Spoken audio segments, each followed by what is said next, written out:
بسم اللہ الرحمن الرحیم۔ السلام علیکم ورحمۃ اللہ وبرکاتہ۔ شہادت سیدنا عثمان غنی رضی اللہ عنہ کس چہارم۔ ان ظالموں نے سیدنا عثمان غنی رضی اللہ عنہ کی ایک نہ سنی اور کھانے پینے کی چیزیں روک رکھیں۔ ام المومنین حضرت ام حبیبہ رضی اللہ عنہ کو پتہ چلا کہ انہوں نے حضرت عثمان غنی رضی اللہ عنہ کا پانی بند کر دیا ہے، تو آپ رضی اللہ عنہ ان کے لیے ایک مشکیزہ میں پانی لے کر آئیں۔ باغیوں نے ان کے خچہ پر تلوار سے حملہ کیا تو خچہ بدک کر بھاگنے لگا۔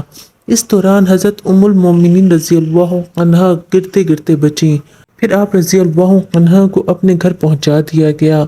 ام المومنین حضرت صفیہ رضی اللہ عنہ نے بھی حضرت عثمان غنی رضی اللہ عنہ کی حمایت و نصرت میں کوئی کمی نہ کی۔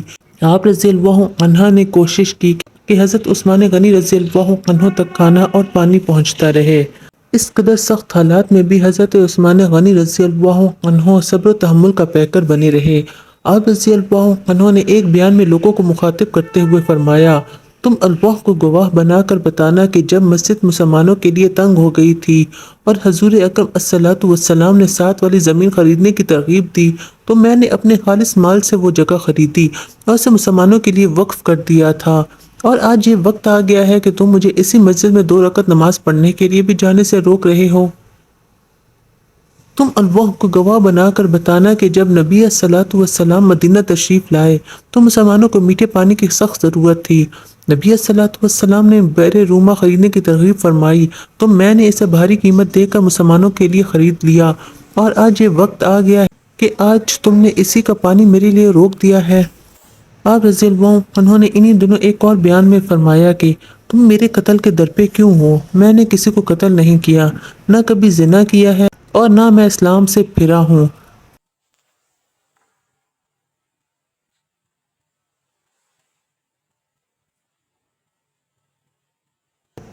آپ رضی اللہ عنہ نے ان سے یہاں تک فرمایا کہ اے لوگوں، میرے خون سے اپنے ہاتھوں کو نہ رنگنا۔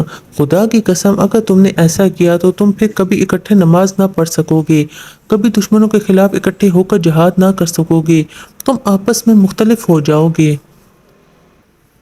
پھر آپ رضی اللہ عنہ نے قرآن پاک کی یہ آیت تلاوت فرمائی۔ ترجمہ: اور اے میری قوم، میرے ساتھ ضد کا جو معاملہ تم کر رہے ہو وہ کہیں تمہیں اس انجام تک نہ پہنچا دے کہ تم پر بھی ویسی ہی مصیبت نازل ہو جیسی نوح علیہ السلام کی قوم پر یا ہود کی قوم پر یا صالح کی قوم پر نازل ہو چکی ہے، اور لوط کی قوم تو تم سے کچھ دور بھی نہیں ہے۔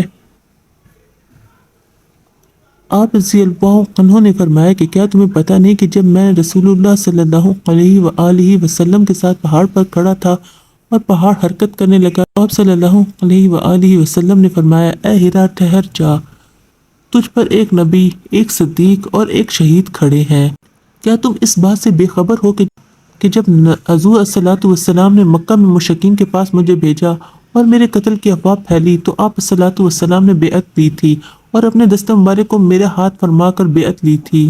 حضرت عثمان غنی رضی اللہ عنہ انہیں بار بار پوچھ رہے تھے کہ اگر انہوں نے کوئی سنگین جرم کیا ہو جس کے نتیجے میں انہیں قتل کر دیا جائے یا ان کی خلافت چھین لی جائے تو وہ انہیں بتائیں، مگر وہ ایک بھی ایسا جرم ثابت نہ کر سکے جس سے وہ اپنا موقف درست بتا سکیں۔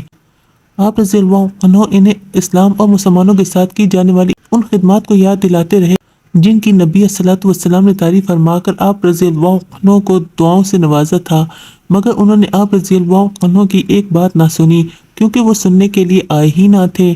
ان کا مقصد سوائے اس کے کچھ اور نہ تھا کہ اسلامی خلافت کا تختہ الٹ دیا جائے اور مسلمانوں کو اندرونی خلفشار اور انتشار میں مبتلا کر دیا جائے تاکہ وہ دشمنوں کے بارے میں بالکل غافل ہو جائیں۔ جیسا کہ ہم بتا آئے ہیں کہ صحابہ کرام رضی اللہ عنہم کی ایک بڑی تعداد حج کے لیے جا چکی تھی۔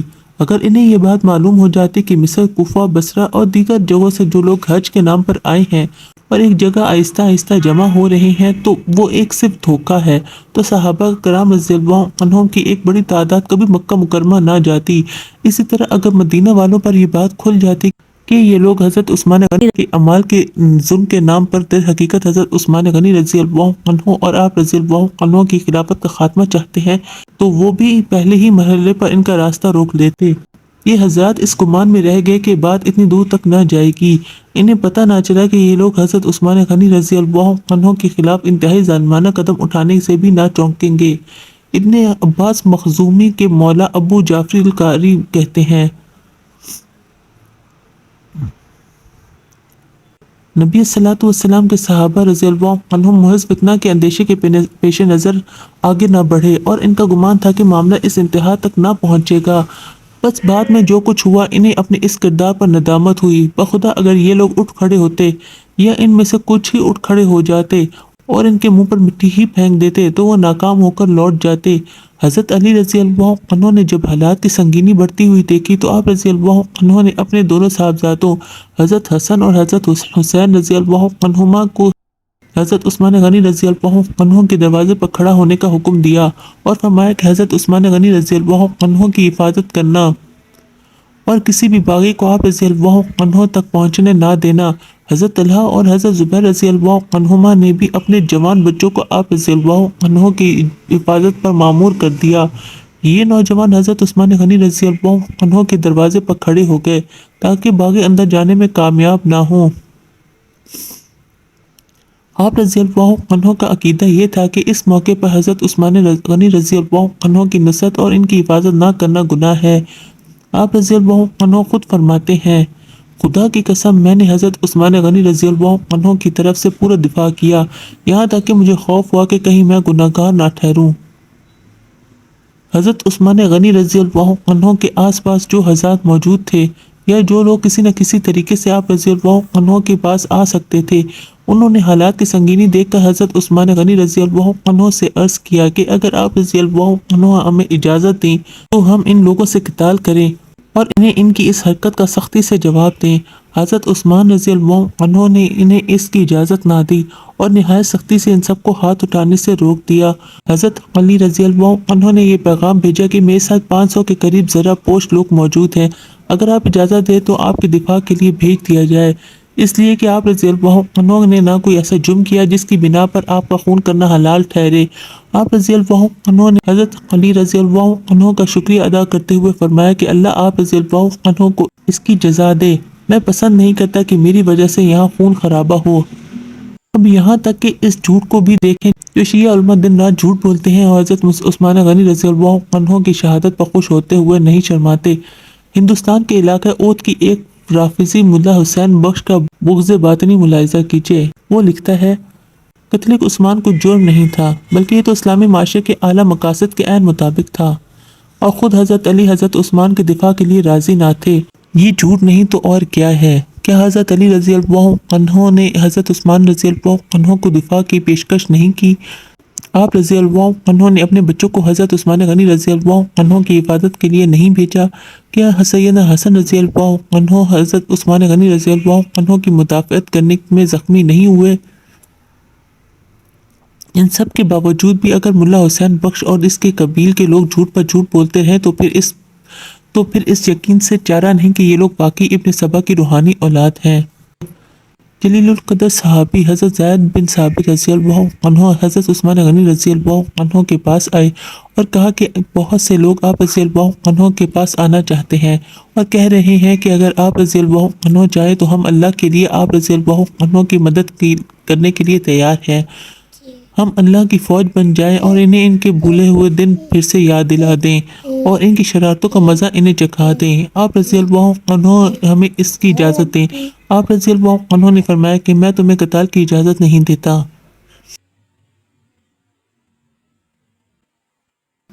آپ رضی اللہ عنہ سے جن لوگوں نے بھی قتال کی اجازت مانگی اور کہا کہ انہیں مقابلے کی اجازت دیں تو آپ رضی اللہ عنہ نے انہیں منع کر دیا اور فرمایا کہ میری دفاع کی ضرورت نہیں اور تم اپنے ہاتھوں اور ہتھیاروں کو روکے رکھو۔ عامر بن ربیعہ رضی اللہ عنہ کہتے ہیں، میرا سب سے بڑا مددگار وہ ہے جو میری دفاع میں ہاتھ اور تلوار نہ اٹھائے۔ آپ رضی اللہ عنہ کے غلام آپ کی حمایت میں آگے بڑھنے اور آپ پر جان نچھاور کرنے کے لیے تیار تھے، صرف انہیں آپ کے حکم کا انتظار تھا۔ حضرت عثمان غنی رضی اللہ عنہ نے جب انہیں دیکھا تو ارشاد فرمایا کہ تم میں سے جو شخص بھی اپنے ہاتھوں کو روک رکھے وہ آزاد ہے۔ حضرت عبداللہ بن عامر کہتے ہیں کہ میں اس وقت حضرت عثمان کے ساتھ ان کے گھر میں موجود تھا۔ آپ نے فرمایا کہ جو شخص یہ سمجھتا ہے کہ اسے میری بات سننا اور ماننا ضروری ہے، اسے لازم ہے کہ وہ اپنے ہاتھ اور ہتھیار کو لڑائی سے روکے۔ حضرت حسن نے جب آپ سے کہا کہ اے امیر المومنین، میں حسن بن علی ہوں، آپ امام برحق ہیں، آپ مجھے حکم دے تو میں اس بلوہ کا راستہ روکوں۔ آپ نے فرمایا بھتیجے بیٹھ جائیے اور انتظار کیجیے کہ اللہ کیا فیصلہ فرماتے ہیں۔ میرے لیے اب اس دنیا میں کوئی دلچسپی نہیں ہے، یہ فرمایا کہ میرے لیے جنگ میں کوئی دلچسپی نہیں ہے۔ حافظ ابن کثیر لکھتے ہیں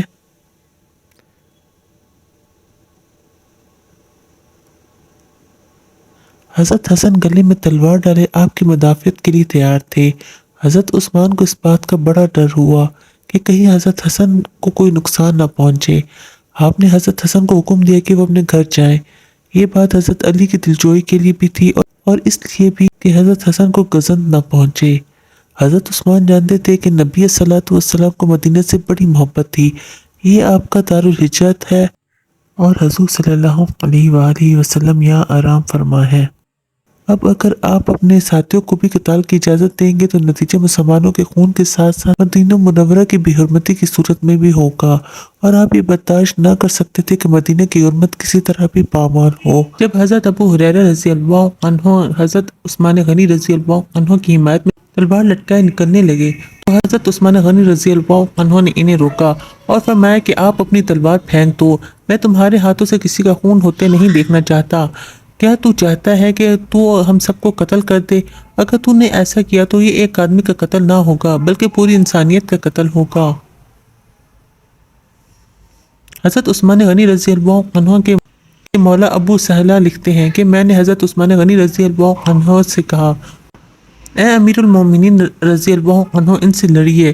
حضرت عثمان غنی رضی اللہ عنہ نے فرمایا کہ نہیں، میں ان سے نہیں لڑوں گا۔ حضور صلی اللہ علیہ وآلہ وسلم نے مجھ سے ایک بات کا وعدہ لیا ہے اور میں اس وعدے پر قائم ہوں۔ چونکہ نبی صلی اللہ علیہ وسلم نے مجھے صبر کرنے کی تلقین فرمائی ہے اور میں نے آپ صلی اللہ علیہ وسلم سے اس بارے میں وعدہ کیا ہے، سو میں اپنے وعدے پر قائم رہوں گا۔ کوئی شخص بھی میرے لیے اپنی تلوار نہ اٹھائے۔ پھر آپ رضی اللہ عنہ نے ہر اس شخص کو روک دیا جو آپ رضی اللہ عنہ سے ان باغیوں کا مقابلہ کرنا چاہتا تھا۔ انہی دنوں حضرت مغیرہ بن شعبہ رضی اللہ عنہ آپ کے پاس آئے اور عرض کیا کہ آپ عوام کے امام ہیں اور آپ جس حال سے دوچار ہیں وہ بھی آپ سے مخفی نہیں۔ اس وقت 3 باتوں میں سے کوئی ایک بات اختیار کر لیں۔ نمبر 1، آپ باہر نکلیں اور ان کا مقابلہ کریں، ہم آپ کے ساتھ ہیں، آپ حق پر ہیں، آپ کی حمایت میں لوگ کھڑے ہیں۔ نمبر 2، آپ کے لیے پیچھے سے دروازہ کھولتے ہیں، آپ وہاں سے نکل جائیں اور مکہ مکرمہ چلے جائیں، وہاں کوئی شخص آپ کے خون سے ہاتھ رنگنے کی ہمت نہ کرے گا۔ نمبر 3، ملک شام چلے جائیں اور وہاں حضرت معاویہ موجود ہیں، وہاں یہ لوگ کسی طرح آپ کو نقصان نہیں پہنچا سکتے۔ آپ نے اس کے جواب میں فرمایا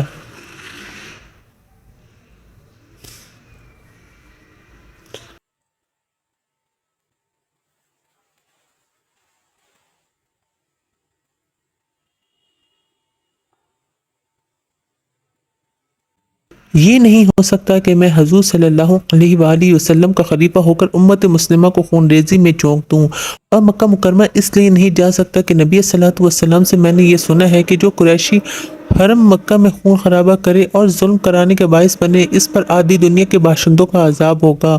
جہاں تک شام جانے کا تعلق ہے تو یہ اس لیے نہیں ہو سکتا کہ میں دارالہجرت اور حضور صلی اللہ علیہ وسلم کی مجاورت اور ہمسائیگی نہیں چھوڑ سکتا۔